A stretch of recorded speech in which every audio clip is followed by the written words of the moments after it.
So that was just very much part of my upbringing. And also a part of was also, Tiffany home and tabletop. So, it was like you had to have Tiffany on your table growing up in Greenwich, Connecticut in the 80s. Like that was it. That was the end all be all. So, and still kind of is, I think.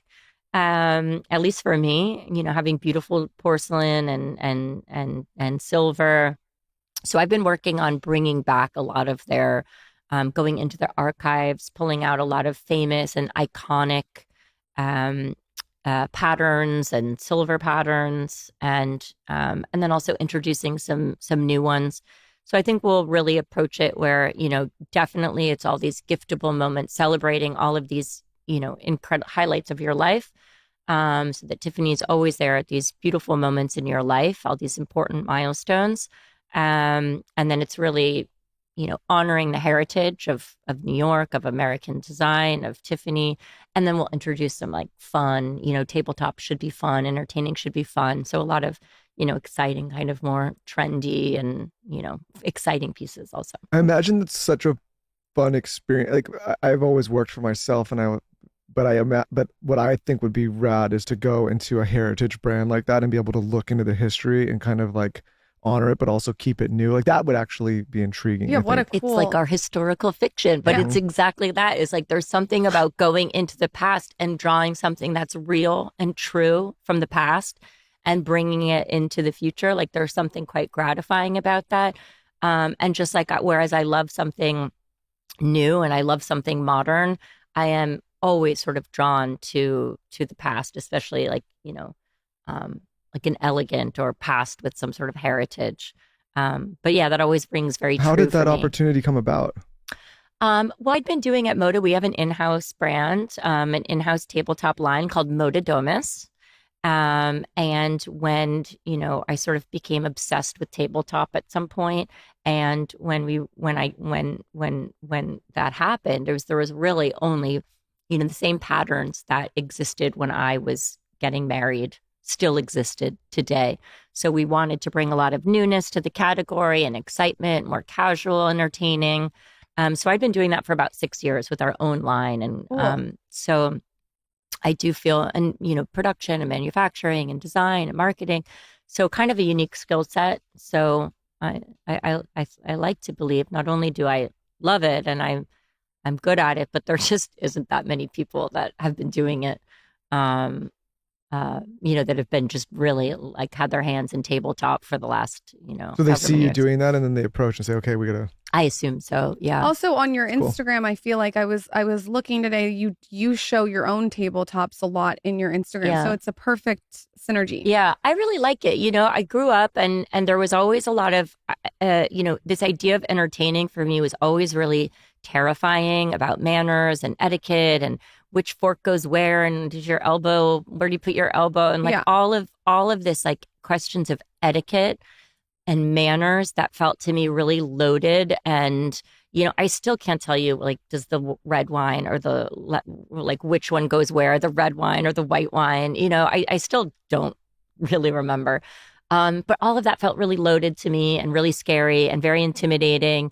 But once I was sort of able to unpack it and take away all of that sort of nonsense and treat it as a creative expression. Like this is simply about a beautiful tablecloth and putting on top of it a plate that I love and some glasses that are also pretty, in the same way you would get dressed, like a beautiful dress. You have a purse and then, two earrings. I just sort of approach tabletop in that way, trying to take away a lot of the stigma to it.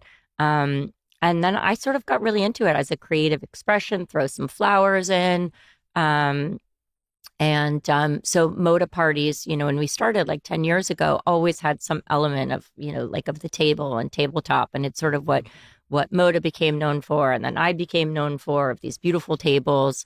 And then now it's, become sort of a really popular craze and people are really leaning into it as a creative expression.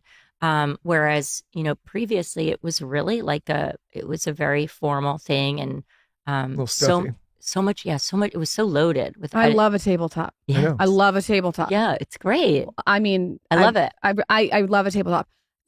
It's almost like you're styling for the table and you're making it look nice. There's a lot Just of make it nice. yeah. Make There's it a look lot. nice. There's a lot of the same. I feel like Yeah. with the clothes and the way you approach it. I have a friend of mine who's a huge fan of you, Yeah. and he texts me some.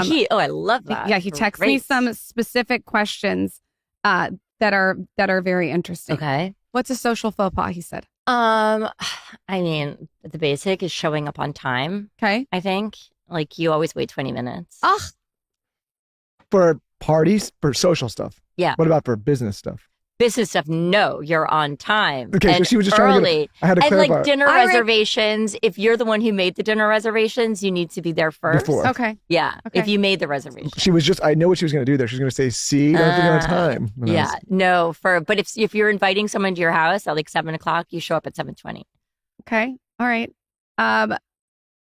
Is the in-person shopping experience dead?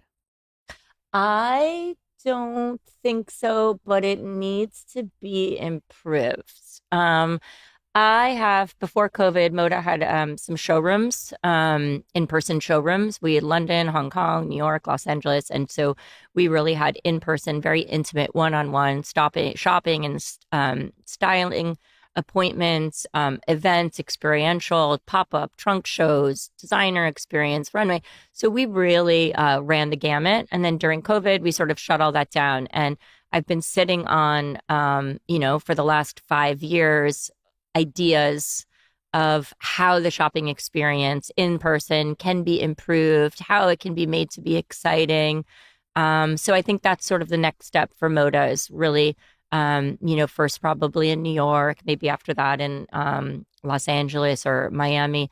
But I really think it's not dead and it needs to be reinvigorated and brought to life. And we need to meet the customer where she is. But I also think our designers want to interact with customers in a very chic and safe environment. That a designer now can't walk the shop floor and do an appointment. It's beyond. So I think there's a lot of opportunities to just go back to what I love to do, which is to connect the designers with the customer.